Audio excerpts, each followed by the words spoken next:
Certaines photos doivent se passer de légende, peut-être juste une indication de lieu et de date. D'autres photographies, elles doivent être situées dans leur contexte, parce que c'est là qu'il peut y avoir une tricherie. Prenons par exemple une photographie que j'ai faite il n'y a pas très longtemps.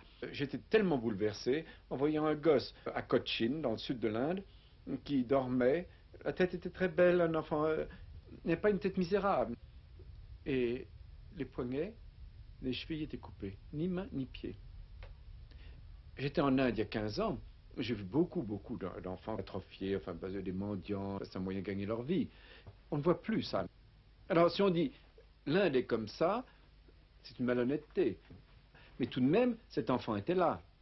J'étais en Russie en 1955, dans un musée, et il y avait un bonhomme extraordinaire avec une barbe. Il sortait de toute la littérature russe d'autrefois. Mon interprète me dit, ah, mais ce monsieur n'est pas représentatif.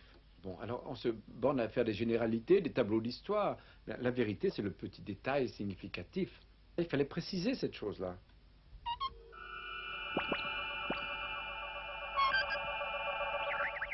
Ça, c'est une photographie de dame en tablier dans un village, les bras croisés, en train d'écouter. On ne sait pas qui, on ne sait pas quoi. Et puis il y a le chien qui est là, ils sont tous groupés sur les marches. On ne peut pas montrer pile et face dans la photographie. Alors si on n'indique pas que ces dames sont en train d'écouter De Gaulle qui leur parle, eh bien, ça n'a pas d'intérêt. Ou ça retire beaucoup d'intérêt. C'est un plat qui n'est pas présenté complètement. Je crois que la légende doit être simplement une chose qui cerne la photographie, qui est peut-être en contrepoint quelquefois, mais tout ce qui n'entre pas dans l'appareil photographique doit être inscrit.